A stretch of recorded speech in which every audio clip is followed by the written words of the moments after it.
Welcome back. Today we're taking Tonka to an outdoor mall. On this particular day, they're having different events. This will be an excellent opportunity to work on his socialization and address some of his reactive issues. Keeping Tonka exposed to different environments increases his tolerance and awareness, leading to a more confident and stable Cane Corso. During this video, we'll take you through some of the tactics we use to make these outings successful. Children are one of Tonka's biggest challenges. Because they're so animated in their approach, I have to monitor him extremely closely. Tonka doesn't like to be approached by anyone. As you will see in this video, we have a specific process we use for introductions.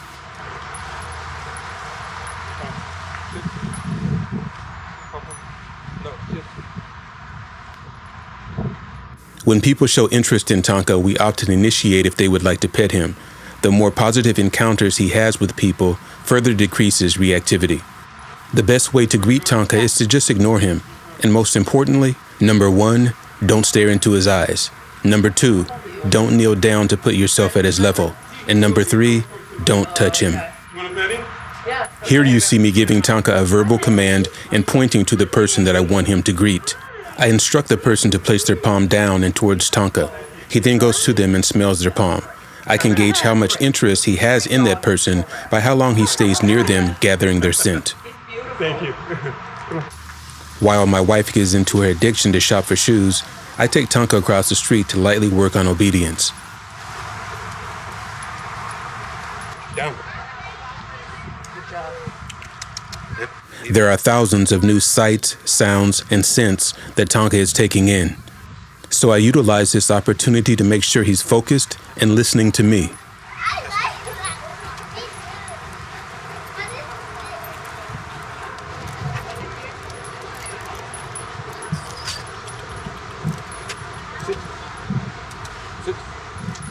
Sit.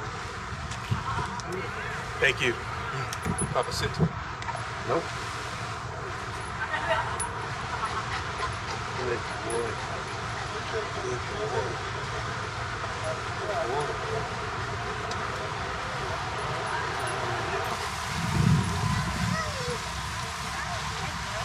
How you doing? Good. How are you? Thank you. We always look forward to taking Tonka out. He's a really happy boy and loves pleasing us.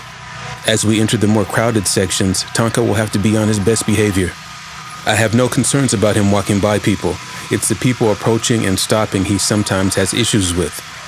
I'm constantly looking several yards ahead for pets, people, and especially children that may be an issue. Throughout the video, you will see me move Tonka from side to side depending on what I gauge he can handle. I know he doesn't like anyone running up to him, so I will have to make sure kids don't accidentally come too close. This group of people were really funny. They were asking if they could pet Tonka. I told them of course, but let's move to an area that's not so crowded. Tonka does not like to be surrounded by people. It's best to introduce him on a one-on-one basis.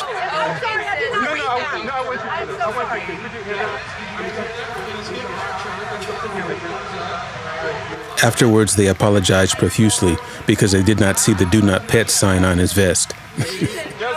So I explained to them, it's not that we don't want you to pet Tonka, it's just that we don't want people randomly walking up to pet him. Oh, did you really? Following him, following you. She's explaining how they were stalking us so that they can meet Tonka. Put your palm out. Put your palm out. What's his name? Tonka. What? Just don't put let me smell you. Oh, like a Tonka. Right. Tonka. So that's actually a win for me. Yeah. Yeah. He's really pretty. I appreciate it. Gorgeous. Not common. What's that? I don't know that I've ever saw them. I've seen that breed of dogs. Okay. They're not. They're like. The gentleman in the black shirt used to have a Cane Corso, so he's very interested in Tonka. Thank you.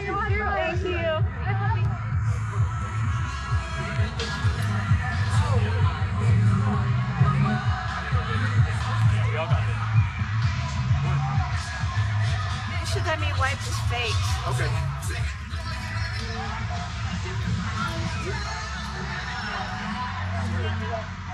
So we turned off the camera to clean drool off of Tonka's face, and unfortunately didn't get some great interaction between Tonka and this group of people. The lady speaking has a Doberman, and she's quite comfortable with large dogs. No, you can't do that. You have to let her come and smell. She's explaining the importance of letting a dog become familiar with you before you try petting them. People don't understand. And she's exactly right. She wanted to pet him, and I was like, absolutely. Tonka actually spent a lot of time around her because she didn't force herself upon him. He's always been like that. We had so many great conversations with dog owners at this event.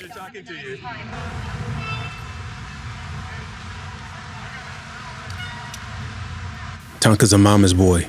Nothing makes him happier than spending time with her. Nothing can stop him from protecting her. They've had this bond since he was 8 weeks old, and it continues to grow. Notice how Tonka doesn't want to leave her behind. When I walk too far ahead, he keeps looking back to check on her.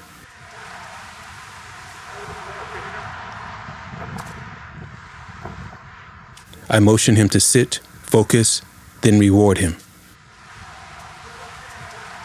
Such a good boy. Okay, here comes the dog.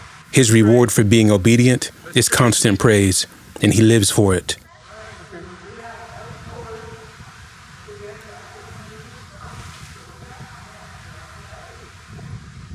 Notice how content he is. He's not looking to wander off or to start any issues. Just like most Cane Corsos, his number one desire is to be close to his family. He's a great companion.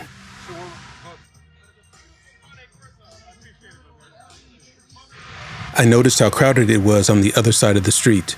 This will be a great learning experience for Tonka.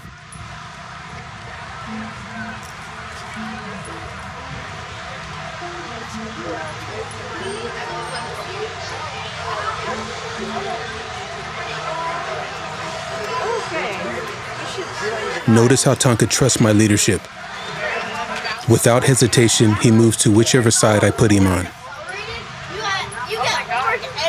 This level of trust is achieved by walking him every day. Though bred to be suspicious by nature, Cane Corso should not be aggressive in normal conditions. And therein lies our biggest challenge: situational awareness. The only way to achieve it is through constant exposure. You have to be relentless. A Cane Corso is just not the type of dog that you can take out once a month and expect to have good results. It's just not going to happen. In my experience, Cane Corso fear and reactive stages last longer than most dogs. In addition to that, they mature at a slower rate. What does that mean? Well, in Tonka's case, it's taken him 3 years to reach mental and emotional maturity. In my opinion, this is why Cane Corsos end up in shelters. Potential owners have to understand it's definitely a marathon, not a sprint. You want it?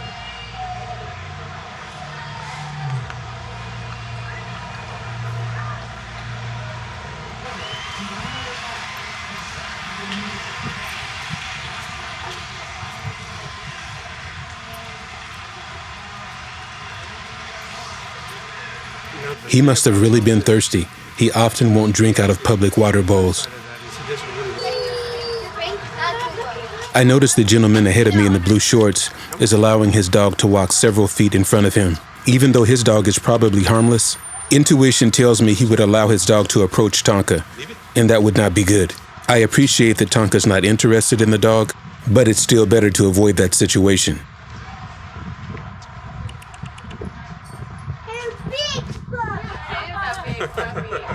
Kids love Tonka. Unfortunately, it doesn't matter if you're 8 months old or 80 years old. Tonka sees everyone the same. Strangers.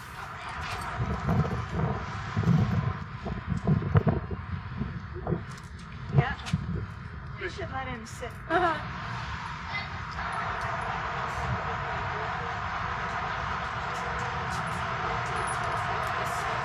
Leave it. Leave it. Good boy, Tonka. Boy, that's a big difference. Leave it.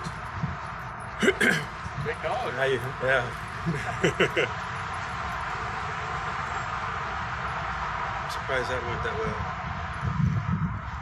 You did that?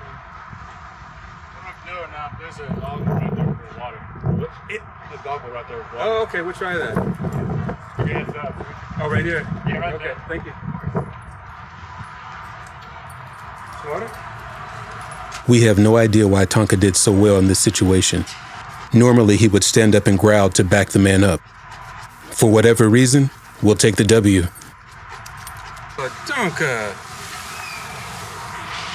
Oh my God. My wife's back shoe shopping again, so Tonka and I will just chill here for a minute. The life of a Cane Corso owner, constantly removing drool and slob. Tonka's unsettled, won't take his eyes off the building my wife went in. Okay, Tonka, there's your mommy.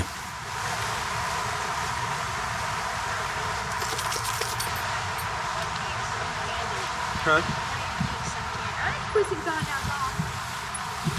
Tonka's quite intuitive. He senses something's wrong. 30% off. I should have noticed it before she went in to buy shoes.